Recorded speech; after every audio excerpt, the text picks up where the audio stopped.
Alice, sweetie, it literally took you 2 days to realize that Sophia's parents forcing her to go get registered probably messed her up. You're not even gonna make it onto the police force, let alone be considered for a detective. Hello and welcome to Comprehension Points Video Snark. If you came here because you thought that this was an audiobook, please stick around and maybe learn some reading and listening comprehension skills. I read books and discuss what went wrong and how they can possibly be fixed. I'm continuing my read through of the Wonderland Trials by Sara Ella. Not the first video, go check out the others, links are posted below.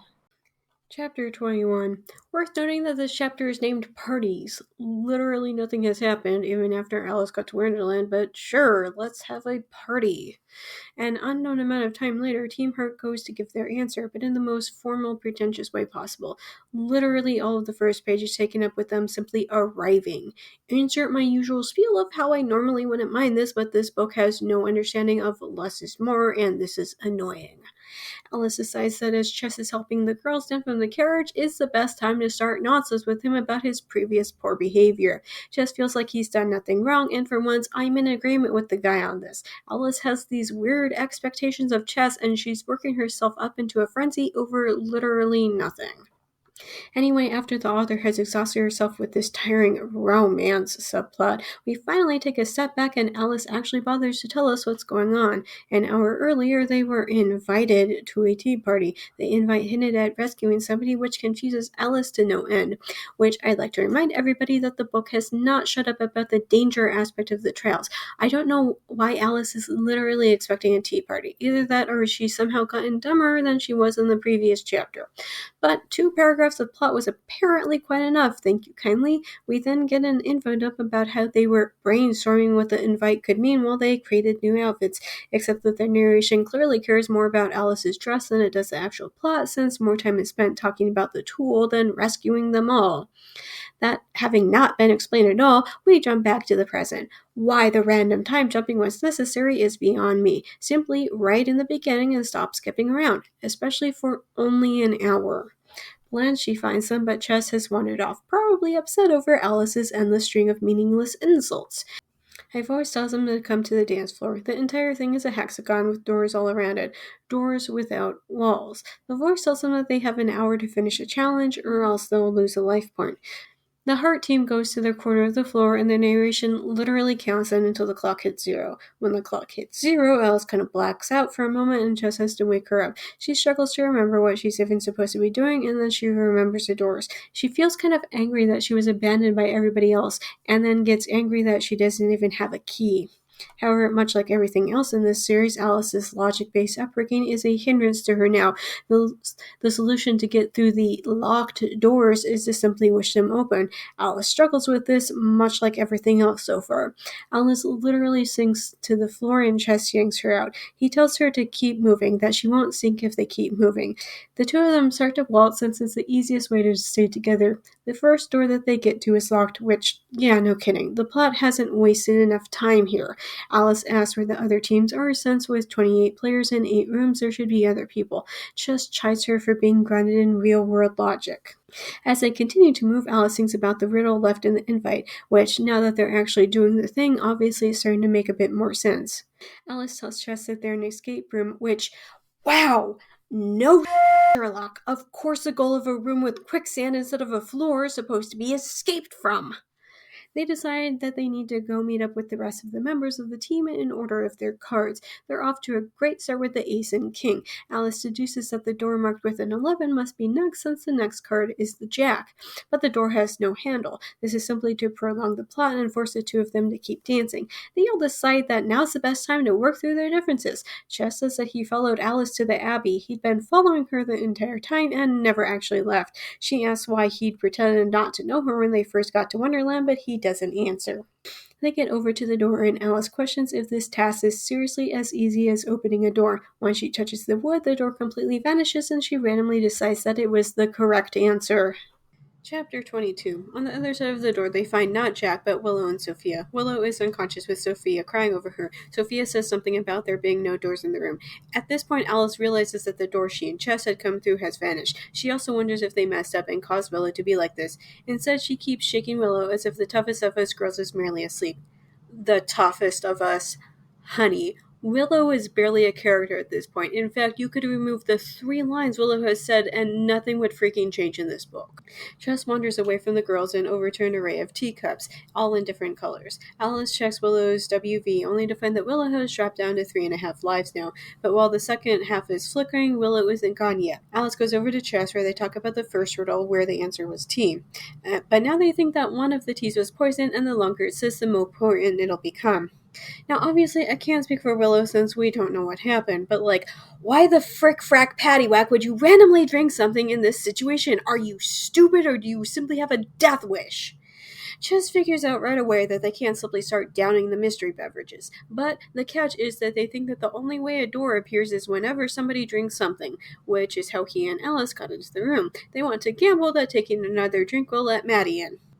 However, I'd like to take a time out and say that there's no instructions anywhere. If there are instructions, a riddle, anything, is not been noted by Chess or Alice, and Sophia is such a blubbering mess who fell apart the second things turned mildly bad, she's next to worthless. So the only reason why I think that this will somehow work out is simply magical Mary Sue guessing powers in the ever-popular plot armor. Perhaps you are correct, but remember our completed answer, it is not impossible to drink poison tea when you stand on your head. That is the stupidest thing that I have ever had the misfortune to read. And yes, I'm also including that it was all a stress-induced hallucination ending in that. Are they seriously going to gamble their lives on some half-baked riddle solution? Once again, the only reason why this is somehow going to work is going to be magical Mary Sue guessing powers, and the only reason why Alice won't die is simply because of her plot armor. Finally, they decide to calm Sophia down and ask what happened. They reach the same conclusion that Alice and Chess had. There's apparently no riddle about the tea in here, and Willow deduced the bit about setting on her head. But Willow collapsed the second the tea touched her lips, and exactly as Chess had said, he and Alice appeared right when Willow passed out. And it's not that I hate the detective work, but the entire thing could have been trimmed down to them simply asking Sophia right off the bat rather than making it seem like terrible writing and weird guesswork with 0 clues. And because this book randomly hasn't learned this in the last page and a half, Allison does more magical Mary Sue guessing. She says that they have to work as a team to overcome this obstacle, not to sacrifice one player so that the rest of the team can progress. They all have to drink the poison tea. Chess randomly hands out the cups to the 3 of them, and they drink in unison. Chess turns into a cat. Sophia turns multicolored. Alice shrinks, because of course she does.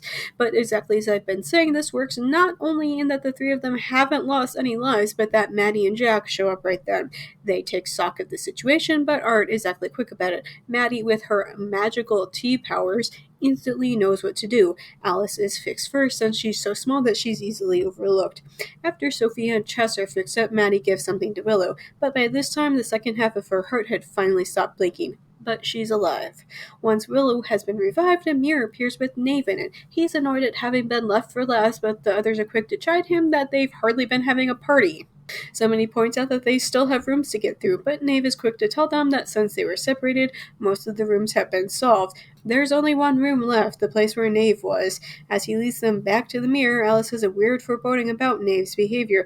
Despite having had this singular interaction with him, she randomly decides that he can't be trusted, again with the magical Mary Sue guessing powers. As they go through the mirror, Knave says that it's the Hall of Mirrors. Chapter 23. The Hall of Mirrors is exactly what you'd think it would look like. Anyway, as they go, Knife chases him for having taken forever with the tea puzzle. He complains that he could have done it faster, which isn't exactly the point, especially considering that there weren't exactly any clues. As I keep saying, literally the only thing that happened in the tea room was magical Mary Sue guessing powers and plot armor. Alice wonders why Knave is even there when it's obvious he could not care less about the team at all. He kind of yells at them to hurry up and maybe they can win some points. What was that for? Her tone is vaporeal as the sword in the Jabberwocky poem. Oh look, the author trying way too hard to hammer in even more Alice canon without understanding a single thing about it. Right as the others seem to start feeling hesitant about following Knave through the Hall of Mirrors, we jump back to explaining more about the tea. Hey, do you want to know what would have been a good time to talk about that tea that saved Willow when it was given to her? Not in an unrelated chapter after the narration has moved on. I would ask where the editor was, but I think we all know that there was none. Thankfully, this only pauses the plot for a page, and we swiftly return to the plot. Nave randomly shoves Chess and threatens Sophia. Maddie is acting odd, although neither Willow nor Sophia seem to sense anything is off, unlike Alice. Nave leads them to a mirror with a cloth over it. When he pulls it off, Alice is horrified that Charlotte is on the other side, but then she quickly gets into a fight with Chess because he sees his missing brother Kid. Which, tell me that you're a few fries short of a Happy Meal without telling me that you're a few fries short. And others are quick to confirm that they all see different people there. Willow realizes that it's a mirror that reflects what people fear. Alice thinks about how Sophia said that she sees her parents in the mirror and about how her parents wanted to register her. And it's literally now 2 days after Sophia told Alice her own backstory that Alice finally realizes going through something like that would probably mess you up real good. If you don't tell us, maybe you're not really part of this team. All that's left to do is what I seem to do best. Ask the right questions. Maybe this is my elusive mastery after all.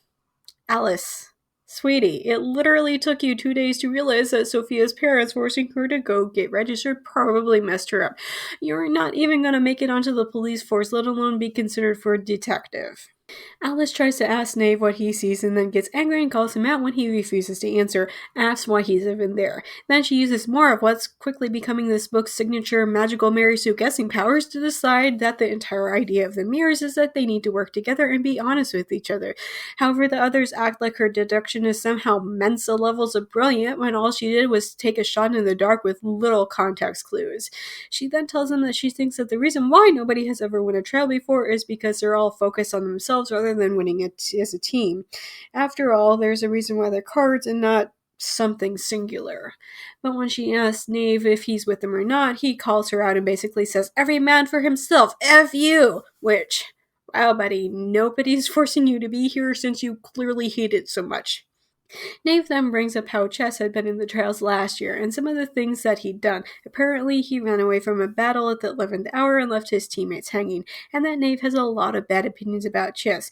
Which I'd like to bring up that if Chess can apparently easily switch teams, why couldn't Nave have done the same? Again, nobody is forcing Nave to be here, yet he's ruining everything for everybody else simply because of his troubled tushy problems with Chess. This goes on for too long, and I can be quick to assure the author that I do not care. Nave is barely a character, so I literally do not care about how everybody hated him after Chess's betrayal last year. Heck, I don't even care about Chess's betrayal. Chess is barely a character too. However, Chess is quick to call Nave out on his own nonsense and implies that Nave is somehow behind Kit's disappearance. Nave pulls out a knife, but Chess is quick to disarm him. While the others watch in mute horror, Alice can only focus on how Nave's knife randomly vanished to the floor, as if the floor wasn't real. She randomly grabs Maddie and Chess at the same time. Since Chess is holding on to Nave, the group of them vanish. Forget about Willow and Sophia, though, I guess. The four of them reappear in the arena with the crowd cheering Team Heart's triumphant return. Alice can't think about them or even about Nave's terrible behavior because Charlotte has randomly appeared.